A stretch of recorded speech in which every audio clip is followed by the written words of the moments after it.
Hi and welcome to Crushing Comics. This is the comics review show from the Comic Crush. I am Michael Keaton. With me is Michelle Pfeiffer, also known by our real-life grown-up names of Paul and Liz. We're here to bring you all the latest in really good, well, hopefully very good comics releases from this week. And also just to kind of chat to you about what we're doing on the Comic Crush. Liz, how are you this week? Very well, very well. Another fine week in comics. I was about to ask, is it a fine week in comics? It is, Paul. Actually, I'm inclined to agree this week. It is a fine week in comics. A particularly enjoyable set of releases. Let's have a look at what we're going to be talking about today. I do want to quickly show you guys this if I can. I've just got to think about how I do it. Sorry, I can never quite get the hang of this thing. So there you go. That is the Comic Crush logo as done by our pal Harry Long, who has his own Twitch channel, which I think is under Hands of Hours, and you should take a look at that. So he very kindly went to the website and did there's like a Batman title generator, and he did the Comic Crush logo for us, which is really nice. I mean, thank you for that, Harry. By now, he's seen the Batman. I've seen the Batman. Liz? I've seen the Batman. We've all seen the Batman. So today we are keeping it Batman this week because we're going to be talking about Batman King Time #1 from Tom King and David Marquez. We're also going to be talking about Radio Spaceman from Mike Mignola, Greg Hinkle, and we are going to be talking about Strange #1 from Jed McKay. And it's completely vanished, the name of the artist from my mind. Marcello Ferreira, I believe. I hope I'm saying that correctly. Ferreira. Thank you. As you know, I am terrible at pronunciation, so I do apologize about that. Liz, great to see you as always. You've had a haircut. I have. You know, nice. Anyone watching the video, you know, it's kind of hard to see with the back of my chair. But so we've gone back to the classic bob, Liz. I mean, yeah. I mean, it's been a while since we've seen this haircut. At least it's got to be done. It's got to be done every once in a while. It looks great, and I'm sure the audience will agree. So, like, what do you want to get started with this week, Liz? I mean, as you said, this is I mean, come on, this is Batman week. Surely we have to start with Batman. Oh, we do have the pod coming up, by the way, the Batman pod. I have done a written review on the website, which is on there now. It's a spoiler-free written review, which was no mean feat, I have to say. I'm impressed that you managed to keep it spoiler-free because it's a tough one to do that with, I think.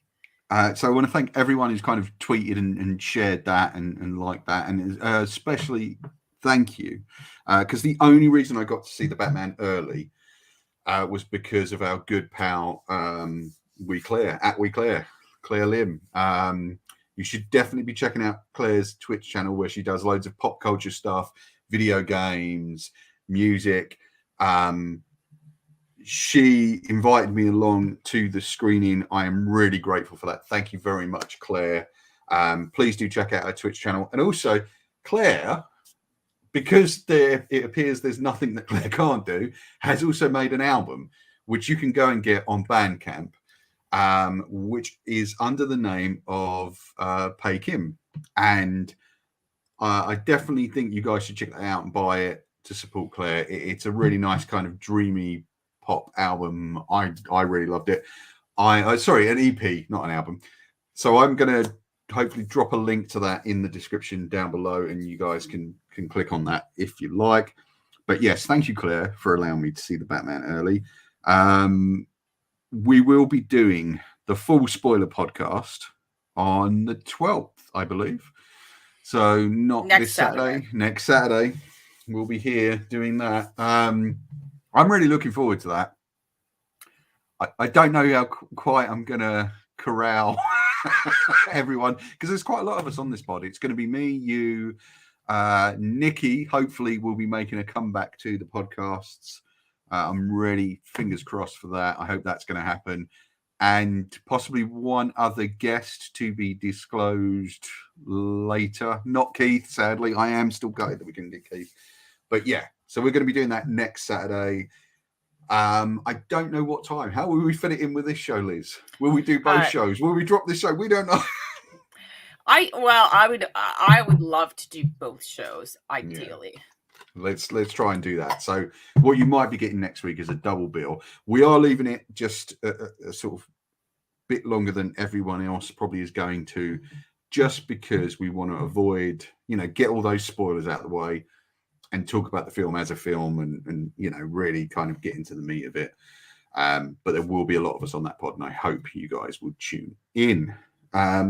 So Batman, Killing Time #1. That's what we're going to start with. So did you this was kind of a surprise title almost, because it was only it felt like it was only announced a few weeks ago, and I was just really surprised to kind of see it so soon, because it felt like really about on my radar. So this is I don't know if this was part of Tom King's plan originally. So the book is written by Tom King. So I'm all over the place tonight, guys. I do apologize. The book is written by Tom King, with art by David Marquez. You've got colors by Alejandro Sanchez and letters by Clayton Cowles. All people that King's worked with before. And like I said, a real surprise title was kind of announced. I want to say it wasn't January. I feel like this was only announced about 2 weeks ago. Really? That's quite possible. I mean, it really did come as a surprise when I, came in this week and found it in my sub box, waiting for me because, whenever there's a new Batman issue 1, inevitably it always winds up in my sub box.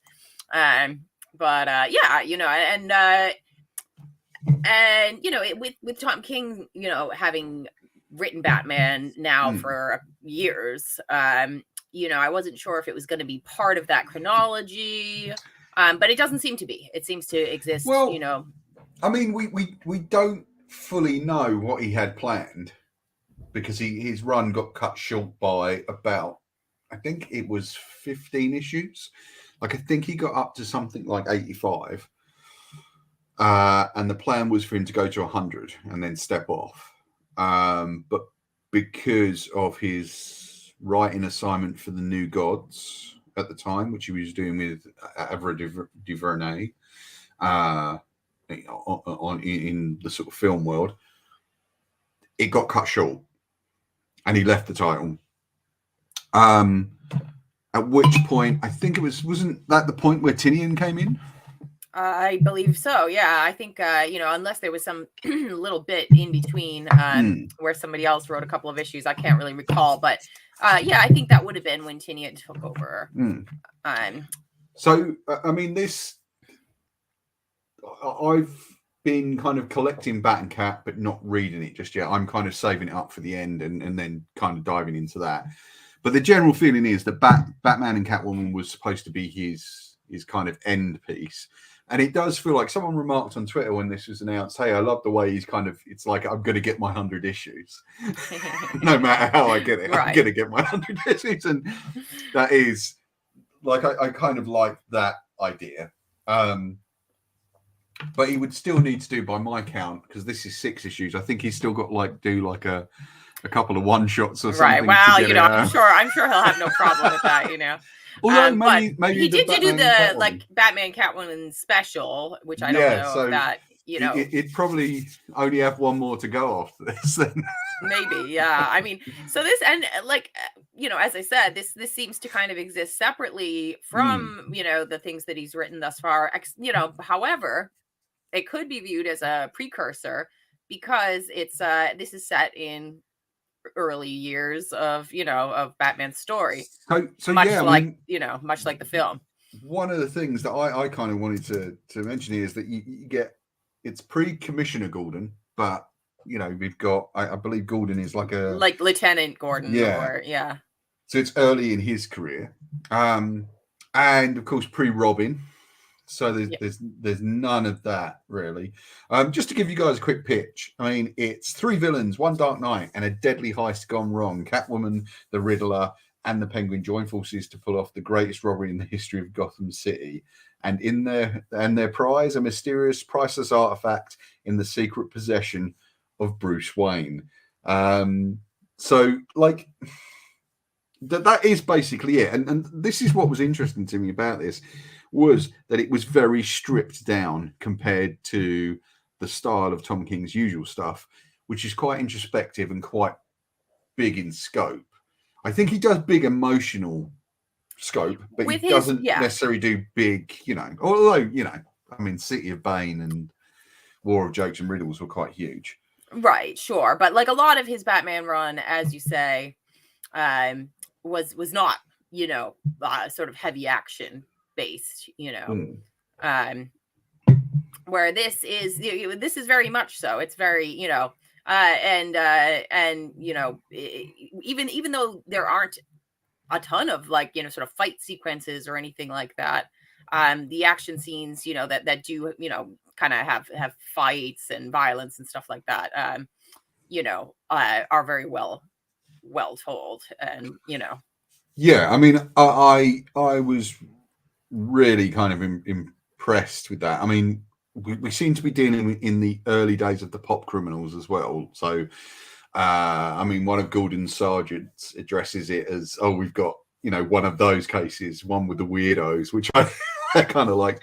So we're looking at kind of just after Long Halloween from the looks of things. And the book kind of follows that really familiar. I mean, I love heist movies. And there's a very familiar structure in heist movies where you start at the job and then you kind of work backwards and then forwards again and then backwards and then forwards again. And this follows that exact structure. Yeah. So it's quite a filmic structure. And it's very tightly wound, I've got to say. Yeah. Like, I'm really impressed with this. And, I love the way that David Marquez... Sorry, go on. Please. Oh, I was gonna say, immediately it sort of made me think of like Ocean's 11 and like some of those real classic heist movies, Sure. Where you're kind of following a number of different players in the game and you don't know exactly how it all fits together until until some of that kind of starts to gel and you see where the connections are. I mean, I just watched, funny enough, a movie called The Hot Rock, which is all about the theft of a piece of jewelry, or like a jewel that goes not tragically but chronically awry. That's worth checking out. And it kind of, there were elements of that.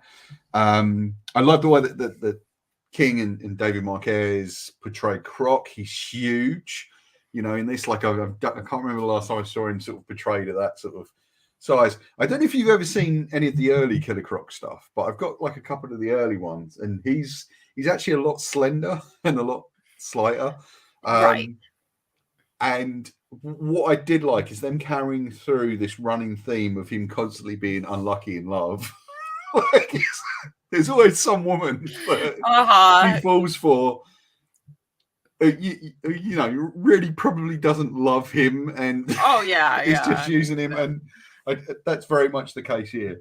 And I love the stuff with Selena here. It's pre their romance, as far as I know. Like, I don't know how much, because she's the interesting thing about this is, for the most part, the bad guys in this are genuinely bad guys. It's not like, I find a lot of stuff with villainry today in comics is, make the bad guy sympathetic. And it's just like, well, that's fine, but sometimes you know, sorry. I think that, you know, I think that's something, you know, that you know, if you're interested in writing and storytelling, they always tell you, like, you know, the villain, you know, needs to think he's the hero, and that's, you know, and Yeah. for the most part, that's true, and that works, you know, really well, you know, to keep the character, you know, well rounded, and you know, kind of your best villains out there are the ones who think they're the hero of the piece, and you know, and have a level of, you know, kind of sympathy, or you know, that you know, you want to attach to them. However, sometimes it is just fun to have the bad guys be bad, and you know, in the case of this, it's like, yeah, you know, what, you know, the Riddler in particular, I felt was you know, really sinister here, but a lot of fun, and you know. And that's another way it kind of ties in with the stuff that's going on at the moment, the movie and things. Is there is a Riddler centric story. So you have Riddler, Catwoman, Penguin, and Croc. Not all of those guys are around by the end, but we won't. Which is spoil it. interesting. Yeah. Like, you know, that's an interesting. I mean, you know, I wasn't sure. Okay, did I just see what I just saw? Did that really happen? Is it, you know, are they going to kind of pull that back a little bit in the next issue, or? I'm sure they'll find a way to do that.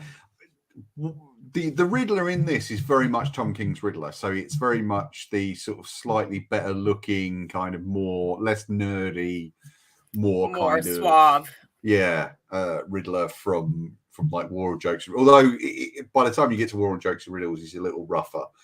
He reminds me of kind of the old versions of like Irish hoodlums you used to see in a lot of crime stuff. Do you know what I mean? Yeah, like that's I know what you mean. I don't know if it's just the green like and that, the red hair and all that sort of stuff.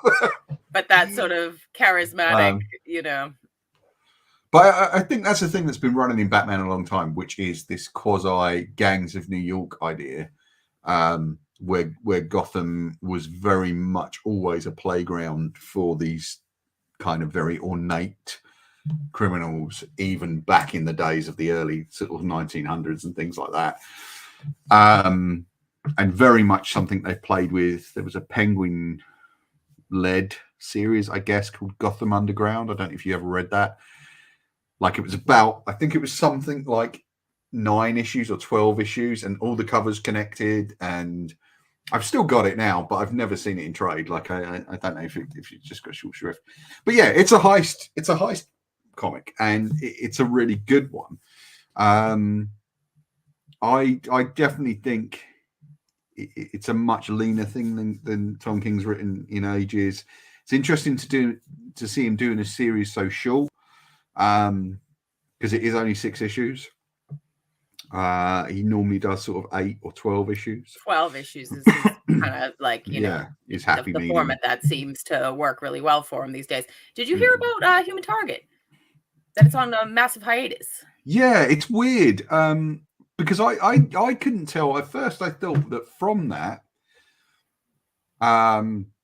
in fact, I got talking to a new listener and someone who's just sort of followed on the Twitter and stuff, Mr. John Soanes. So hello, John. I just want to give you a shout out. Thank you for kind of tuning in, if indeed you are. And he was buying Human Target in Gosh the other day, and I was saying, "Oh, like, have you heard what they're doing this?" And I thought, and perhaps I'm wrong about this, they seem to be like looking at the possibility of it going into like an ongoing thing, but really, I don't know. But I think I might have got that wrong. I think I've just kind of misread the tweets, and it is just kind of going on hiatus and then coming back for the last 6 issues. It appears. Right. Yeah, but, you know, I'm willing to wait. You know, it's been brilliant, and you know, if it's to do with Greg Smallwood wanting to take his time and keep churning out that beautiful artwork, then you know, I'm quite happy to wait. But I don't know. Can you help me out with this? I don't remember seeing a ton of stuff around from Greg Smallwood, and I don't mean this in a negative way.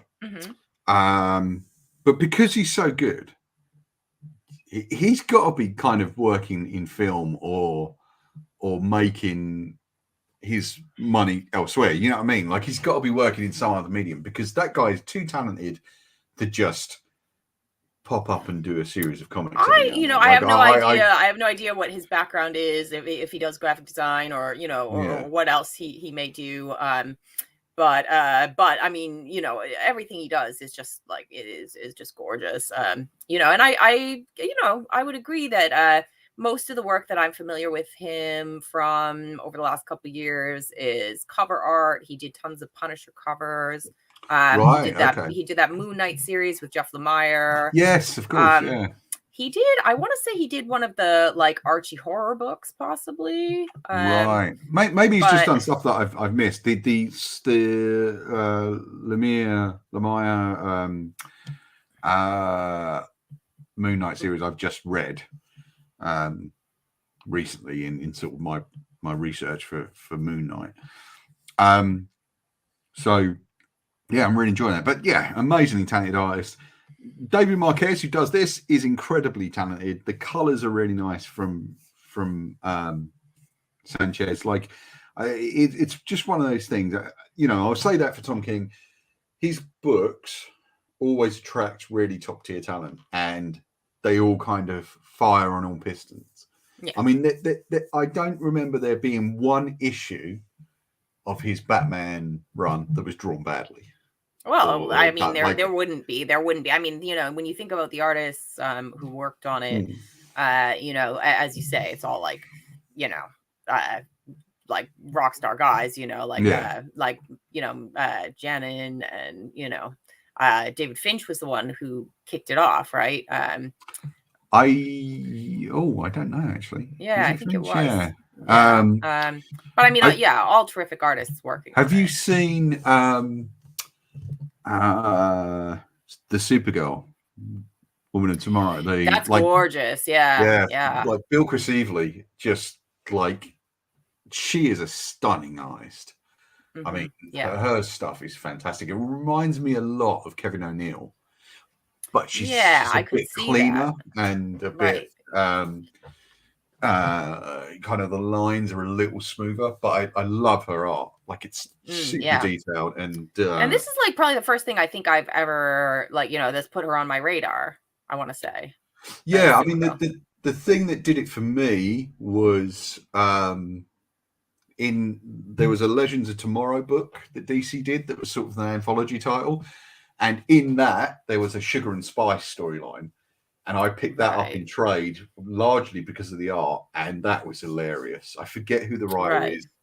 I want to say Mark Russell, maybe. Yeah, that sounds likely. If it was funny, it's usually Mark Russell these days. But, that was awesome. And if you've got that at I'll check that out. Like if I can find it. Definitely. It's collected, isn't it? Like the Sugar and Spike, it's like they collected all that. Yeah, Sugar and Spike, not Sugar and Spice. What am I talking about? I think Sugar and Spice, the Riddler's hench. Oh yeah, quite possibly. Yeah, the Batman movies. Yeah, that sounds. Yeah, no, I think it wasn't it like Two Faces, like the you're right. Tommy Lee Jones Two Face in Batman and whatever, whatever movies. Which, by the way, again talking about Batman podcasts, I am currently talking to.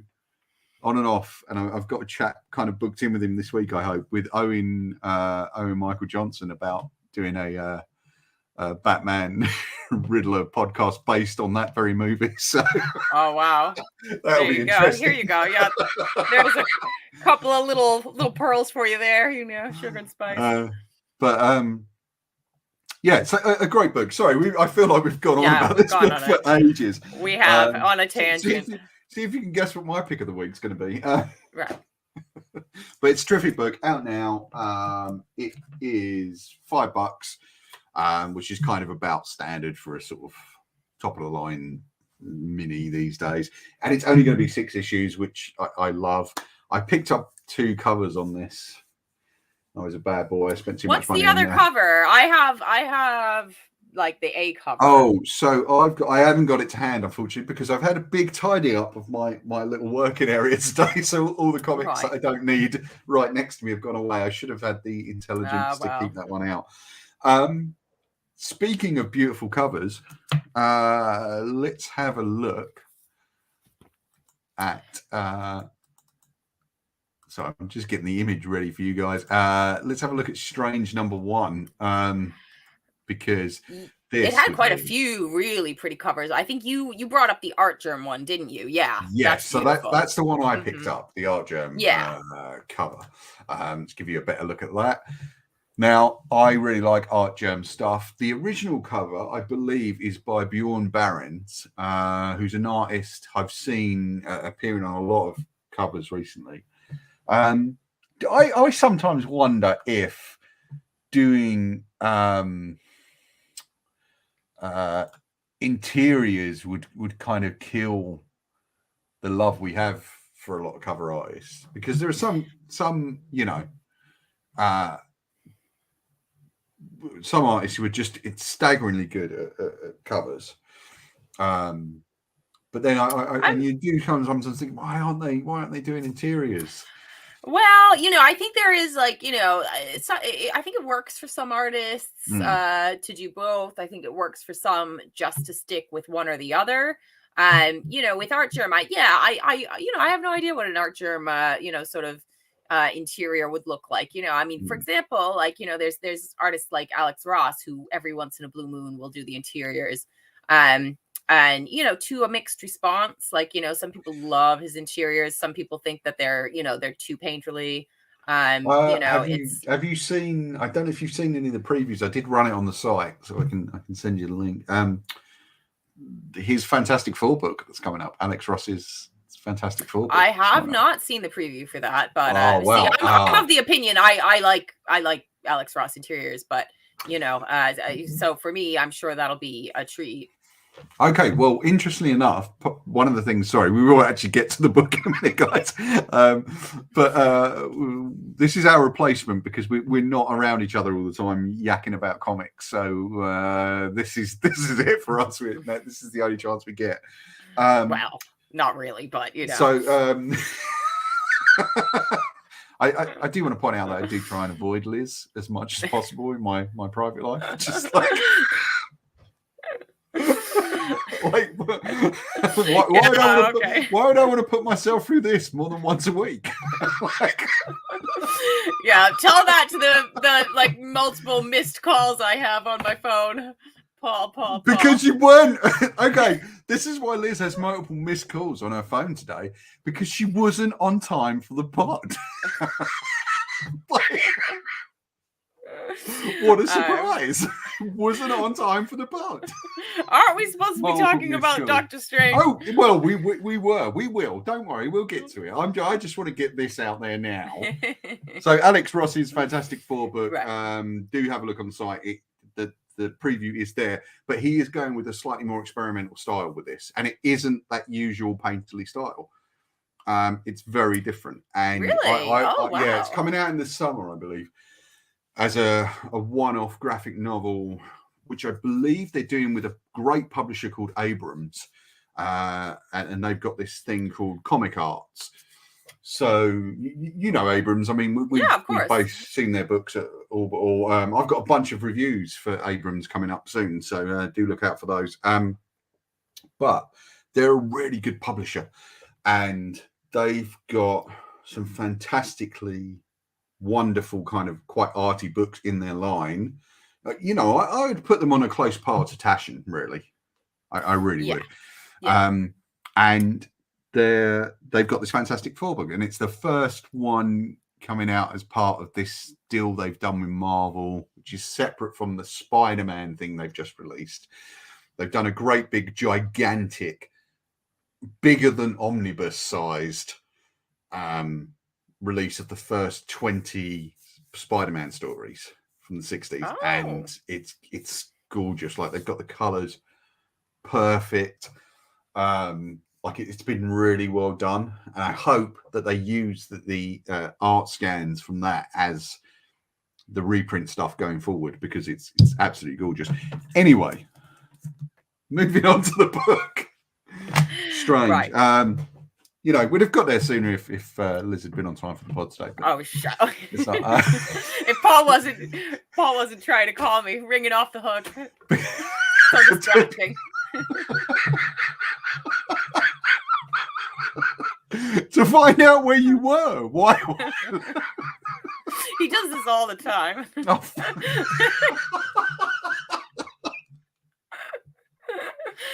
I just learned to tune it out now.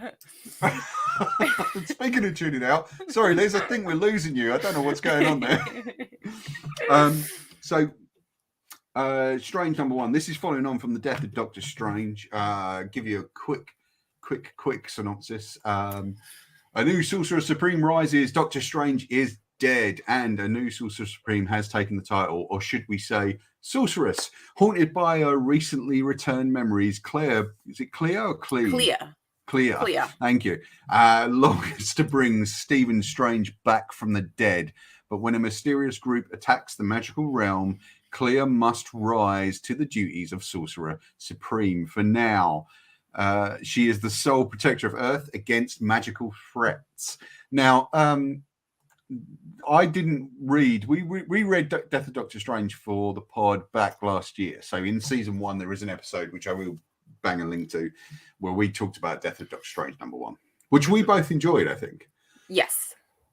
But because of my predilection for avoiding comics events at all cost, I didn't carry on with it, and I'm waiting for the trades and things. Okay, I did read it. I read the main, it was very good. I really enjoyed it.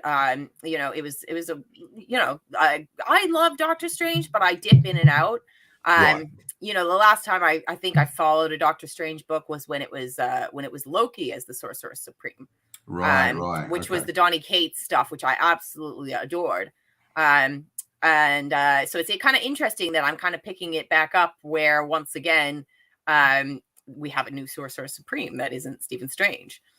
Death of Doctor Strange, I think it should be collected fairly soon. And if you do get a chance to pick it up, I highly recommend. I really enjoyed it a lot. It was really neat. It had a really neat twist. Yeah. And a really neat, sort of little storytelling device that allowed us to stay with Stephen Strange, despite his death. And I just really liked it a lot. I think Jed MacKay, I'm more and more impressed with Jed MacKay. I've been reading his Moon Knight run. Yeah, that's right. I've been really enjoying the work he's done with Doctor Strange. I just think that he's like a real kind of guy to watch. I was really excited that he would be the one to carry on writing, the Strange book post Death of Doctor Strange. And it's interesting how he's kind of becoming this custodian for the big, almost. I mean, they're not direct tie-ins, but sort of film and TV tie-in titles. Yeah, because that makes those characters real kind of prestige, I think, in the eyes of the wider audience that aren't comic nerds. You know what I mean? Right. Like us. Yeah, and people who just want to pick up, the stuff that it's like, oh, okay, here's a character from the film, and here's so I'd like to pick up their book and see what they're doing. Yeah, and he seems to be on, numerous of those titles, which it definitely speaks to his standing at Marvel. Absolutely, a terrific writer. Like, I absolutely love the Moon Knight. Right, I've just read and I'm about to kind of drop the review for Midnight Mission, the first volume of his Moon Knight stuff. So keep an eye out for that. That's coming soon. Should be up next week. That's just been released. Like, I didn't know what to expect with this. I don't know Clea as a character, as you can probably guess by the fact that I couldn't pronounce the name. I wasn't even aware that Doctor Strange had been married at any stage. Okay. She's a character that's been around for ages. Yeah, she has been around for ages. And but she kind of comes and goes a little bit. She's not in every Doctor Strange story you're gonna read. She has her own kind of interesting history. She's like the niece of Dormammu, and she kind of, as you can tell from reading this book, she comes from a different culture. She's not human. and she comes from a very different culture to Doctor Strange himself, and a much more violent one. You know, I mean, you read the book, you can see quite clearly that she's willing to do things that Doctor Strange, as the Sorcerer Supreme, isn't willing to do. Which kind of really worries Wong, who's coping with the death of Doctor Strange by going out and getting inebriated. It appears. Despite kind of going in cold to this, I really enjoyed it, or maybe because of going in cold. It has a great opening sequence with Dr. Doom. Yeah, one of my favorite Marvel villains. Yeah, I quite like him. I like him because of his pomposity and his arrogance and how that's played out against other characters. I like literally, I can't think of a moment, where Doom doesn't like steal the show from me. You know, if he pops up, I'm always like, oh yeah, bring it on. He's a great character. I mean, we see him rock up at the Sanctum Sanctorum. Thank you. Demanding the title of Sorcerer Supreme, demanding the Eye of Agamotto and the Cloak of Levitation. Which I love the fact that Clea is wearing the Cloak of Levitation as a night, basically a dressing gown.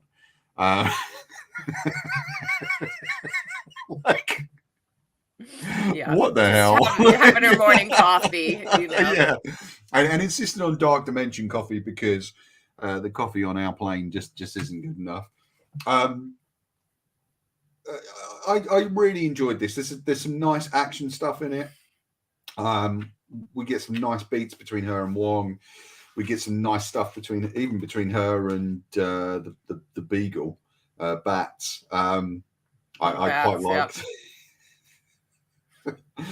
Weren't we talking about Bats last time? I think probably, yeah. I mean, he was an invention of the Donny Cates run, and he was right. He's become quite a staple. But yeah, I like this. I'm kind of really curious to see where it goes.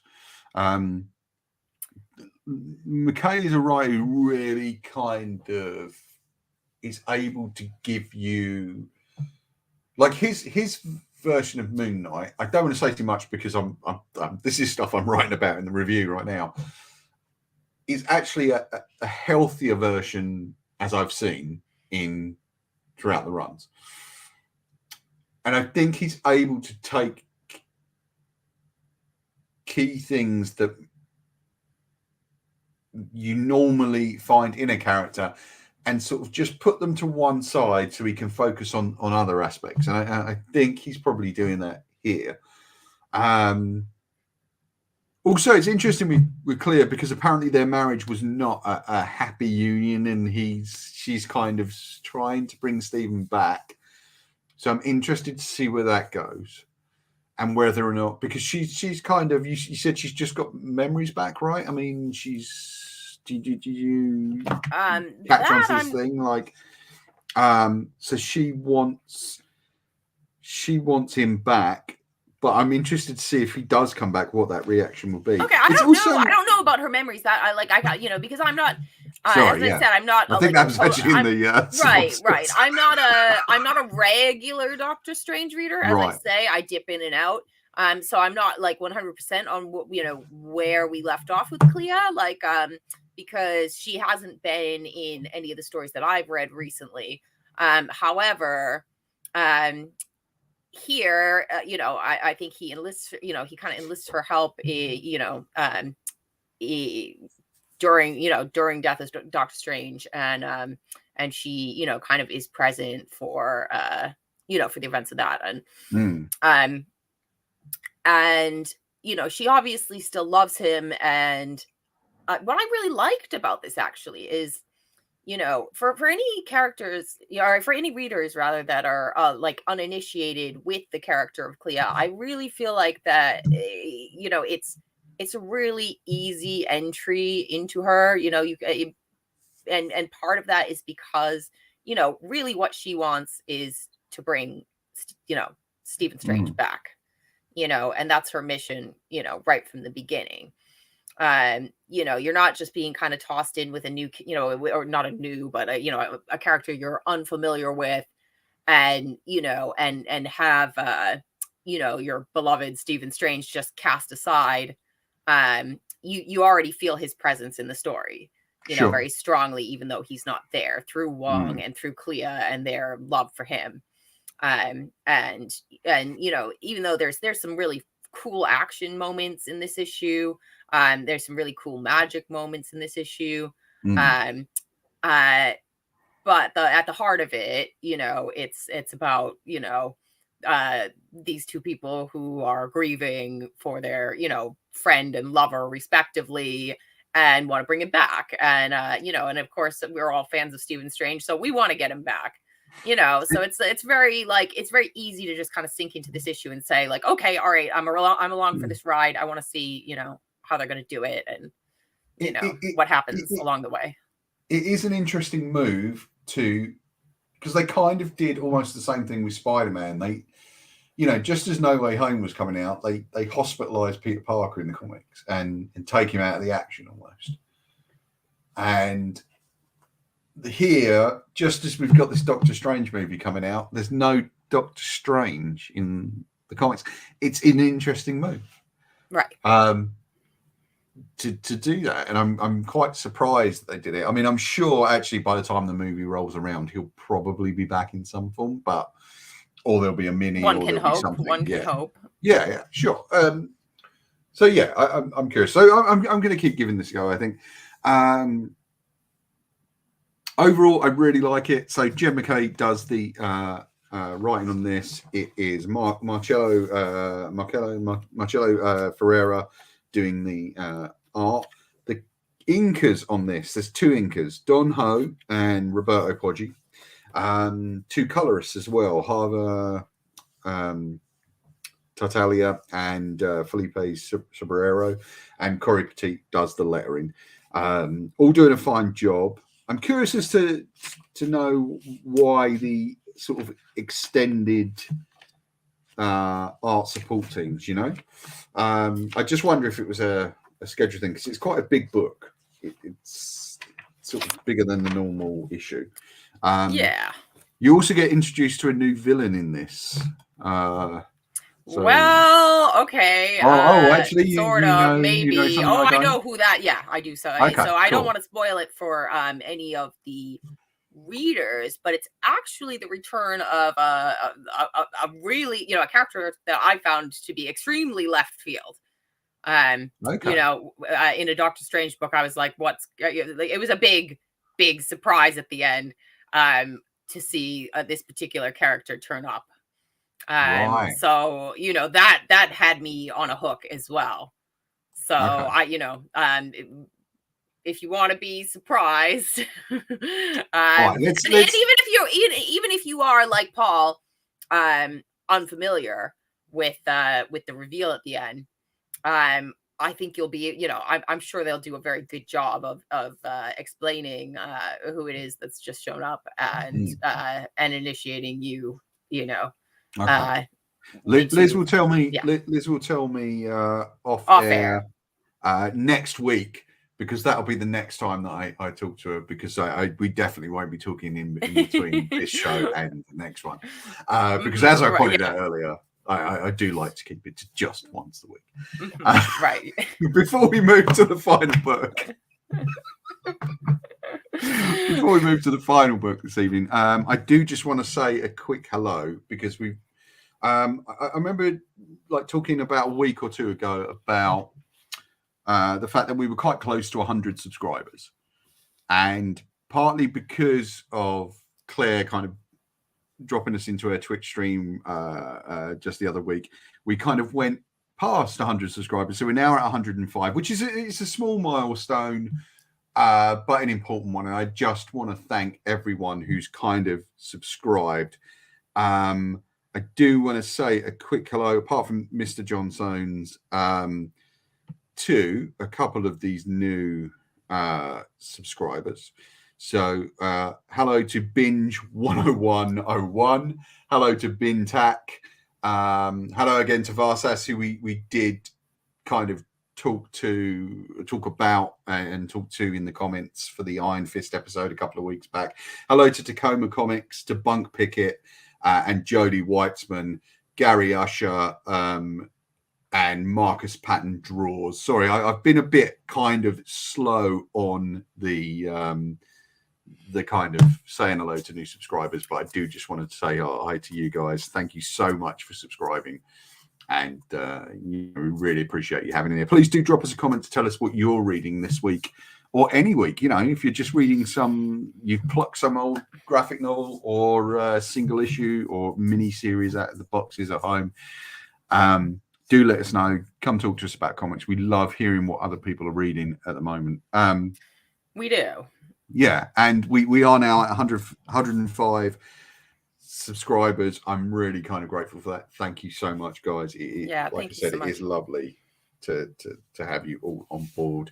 So our next target is 200. Let's see if we can get to that. We'd love to have more of you coming and chatting to us about comics. And this video, Liz, actually, because I think was it the last video or the video before where we reached 100 podcasts? Yeah. I can't remember which episode it was now. It's all such a blur. So this will be the 75th video going out. Okay. So another little milestone. That's nice. Another little milestone for us. And we've had over kind of 5,000 hours of watching so far from people. So, really grateful. We and that's all it all. Yeah, we really do. We really do. But we'd love to hear from you. Do talk to us. We would, because Paul and I, we both work in comic shops, and we do. And one of my greatest joys, and I'm sure yours as well, is chatting to people about comics week to week as they come out. And as much as and I love doing it in person, and I love doing it via the comics comments and Twitter interactions and all that stuff, it's just one of my great joys in life, as I'm sure it is for you as well, Paul. So Oh, and speaking of which, we have got some Patreon news coming up. So yes. we'll just move to the next comic first. So this is Radio Spaceman from Mike Mignola and Greg Hinkle, and Dave Stewart on colors, with Clem Robbins on lettering. So Radio Spaceman, Mission to Numa 4. This is issue 1 of 2. I'm just going to rattle off about this one for a bit, Liz, because we're running a bit late. Right, but I will confess, the other reason that you're going to rattle off about it is because I did not read it. Liz, trying to get Liz to read Mignola comics is so difficult. Not because she doesn't like him, but just I don't know what it is. Because she is a loon. That's why. And will not. One day I will read the Mignola verse things, and it will be a great day. But until then, one day you'll read all the comics you're supposed to read for the pod. Hey, I read War for Earth 3, my friend. And I didn't, and we actually have to have clipped War for Earth 3 tonight, so I'm really sorry, guys. Let's just talk briefly about this. So this actually came from Mike Mignola's lockdown sketches. So I'm just texting my missus to say, yes, I am still recording and won't be ready for dinner just yet. Hey, it's a live show. My life sometimes intrudes on this. You know what doesn't intrude, though, is Liz in the 7 days between the day we do this episode and the next episode. Well, I don't intrude on you. I mean, what are you talking about, you loon? And let's face it, Liz, the only reason you wouldn't talk to me in the 7 days between this episode and the next one is because you are incredibly self-absorbed. I'm just kidding. So this is Radio Spaceman from Mike Mignola, Greg Hinkle, Dave Stewart, and Clem Robbins. This came from Mike Mignola's lockdown sketches. Apparently, he was kind of doing these viral one-a-day sketches. I don't know how I missed those, actually, because I love Mignola's work. And this character kind of grew.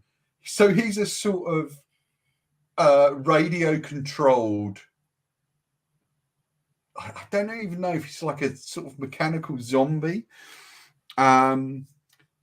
This is very pulp. Like, this is super pulp. I would say this is even more pulp than things like The Amazing Screw-On Head, which is another wonderfully kind of pulp weird piece that Mignola does. He once said that basically his ambition in life was just to draw monsters, Right. and like which he does very well. He does stunning stuff. What's interesting with this one is he's written this, whereas I think usually what he does is work in sort of concert with a writer, and he sort of show runs like the Hellboy and BPRD universes, and every now and then he'll come in and write a one shot or whatever, or a mini series. But for the most part, it's usually another writer like John Arcudi or someone like that will come in and write the series for him. But taking his template. So Big Mike doing this one, he does the cover on this that you've seen. It's a lot of good, weird fun. It's only, like I said, it's only 2 issues, so I don't know when or if they'll get round to trading this anytime soon. So I would advise you go pick up the separate issues if you want to read this. Hinkle's art is really good. I mean, I remember his stuff from Airboy. Do you remember that a few years back? Yeah. Which I believe did become quite a controversial run, unfortunately, for various reasons. Here you get aliens with animal heads, you get space vampires, you get sort of sacrifices being made. It's everything you could possibly want. It kind of draws from Edgar Rice Burroughs. It is a ton of fun. I'm sorry to be so brief about it. But obviously, Liz hasn't read it this week, and we do prefer this to be a conversation. In no way is that a detriment to Liz not reading all the books for the podcast. War for Earth 3! That's true. I didn't get to read War for Earth 3, which I will correct this evening or tomorrow or something, I'm sure. But yeah, a great book. The one of the good things about the Mignola stuff, the Mignola-verse, the Hellboy stuff, is that what you get is a tight little mini-series, normally no more than 5 issues for $4 an issue. I know that sounds ridiculous, but in the increasing day and age of mini-series where it's $5 an issue, $6 an issue, $7 an issue, that is a godsend to get a good, nice, entertaining pulpy comic, and it is worth owning. I've got a whole box of Mignola stuff. So yeah, if you like Mignola, do keep an eye on the website. There is a bunch of new stuff going into the web store next week, including some Hellboy and Hellboy centric stuff. There's a ton of comics in there. I tried to do it every 2 weeks. I try and get stuff in, so keep an eye on that.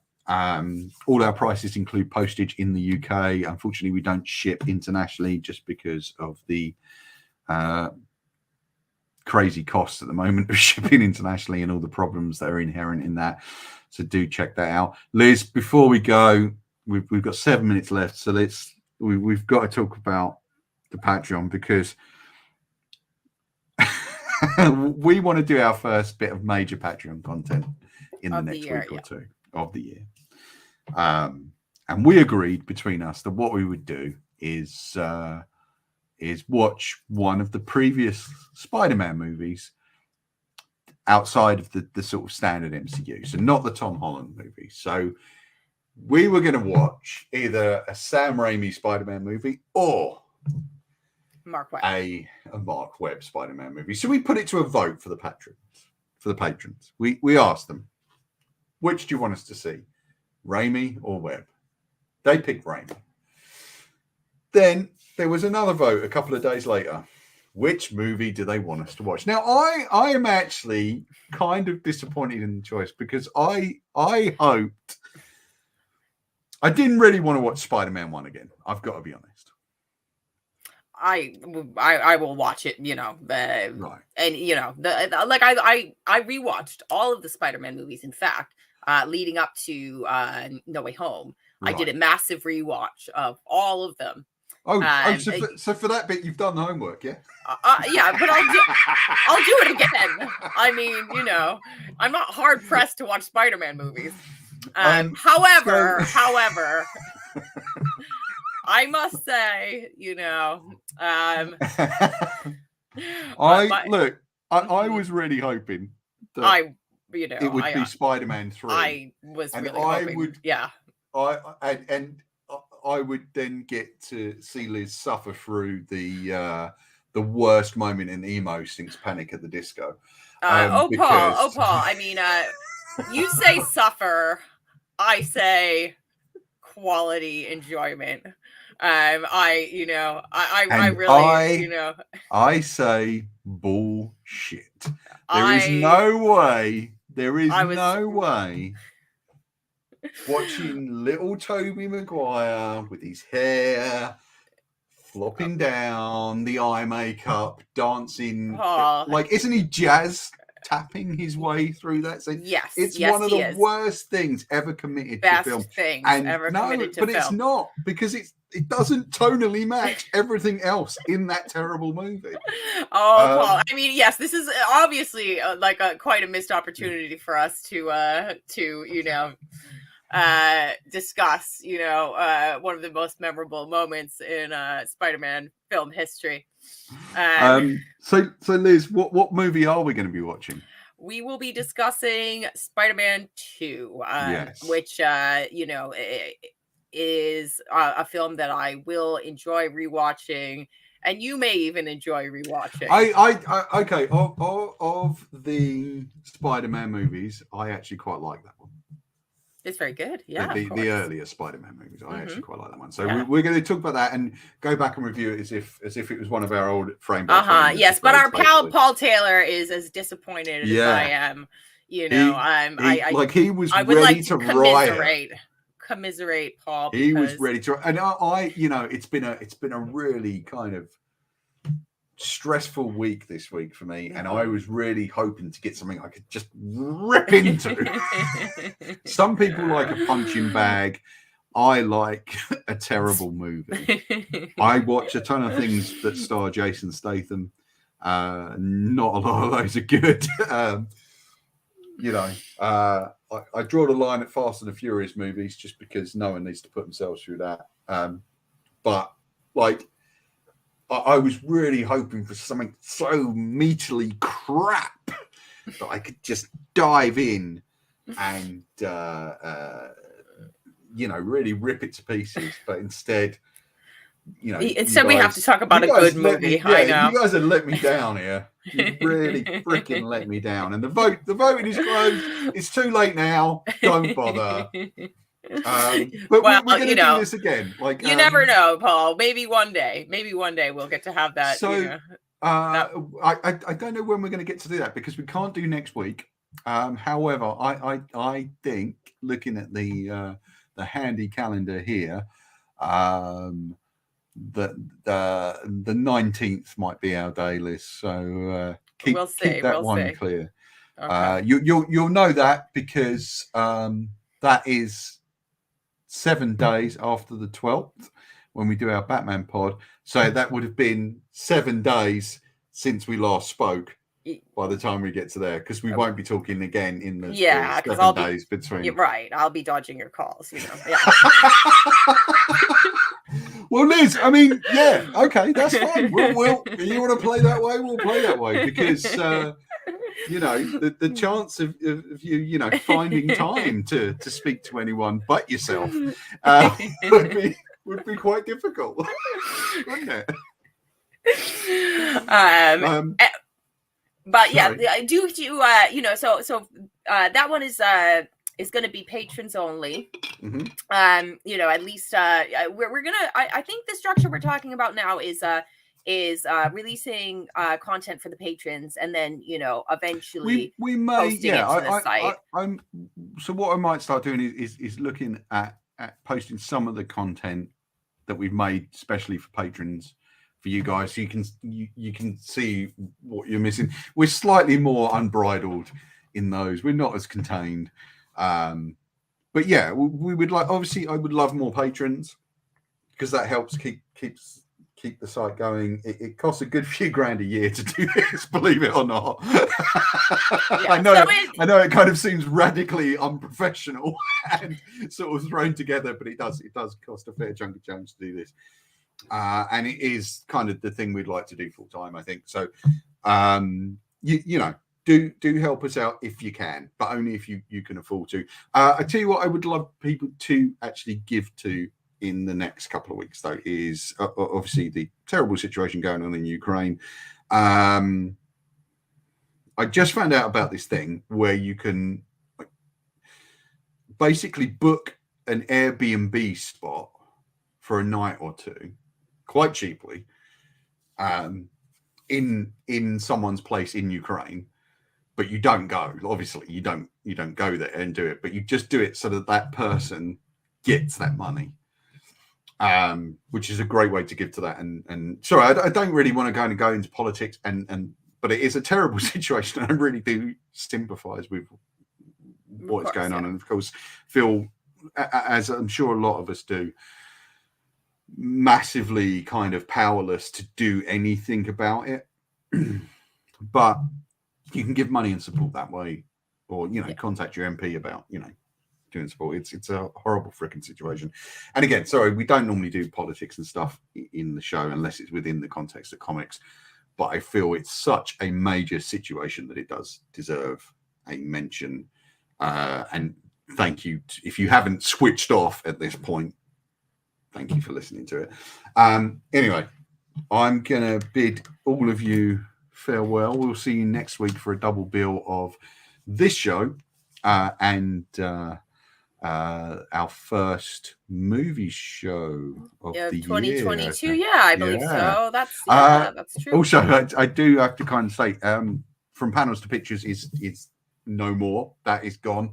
It will be a new title. Obviously, the structure of the show will be more or less the same, but we're just kind of refreshing things, and it'll be a new show when we come back.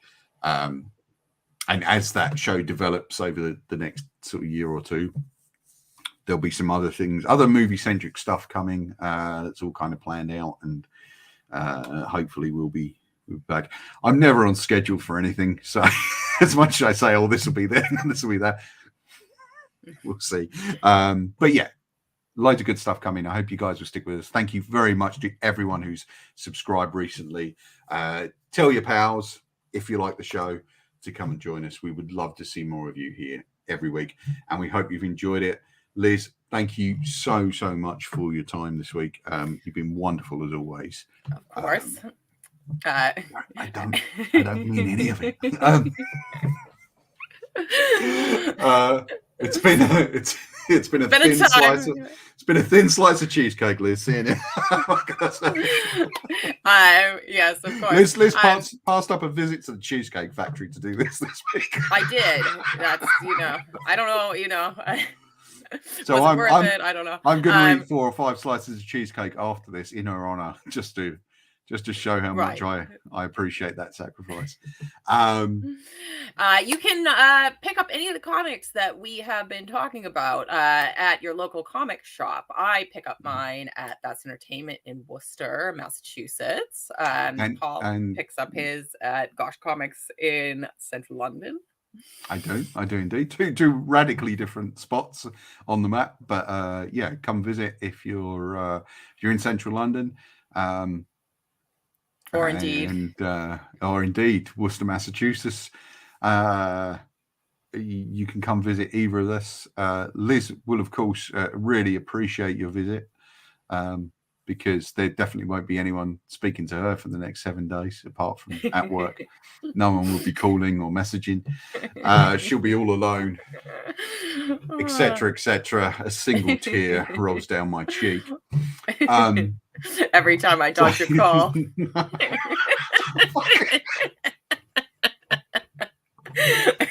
I Okay, this is why Liz dodges calls. It isn't dodging. It isn't dodging. She just forgets that she has a phone. That is true. She, she just gets wrapped up in whatever. Oh, look, a bird.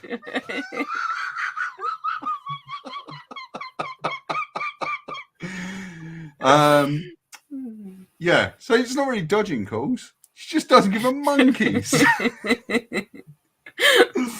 Right. Liz, it's been moderately okay seeing you this week. It's been middling to fair. Yeah, see you next weekend. So, guys, thank you very much for tuning in. You've all been wonderful. Certainly a lot better than Liz. And I just want to thank you all for tuning in. We'll catch you next time on The Crush. Goodbye.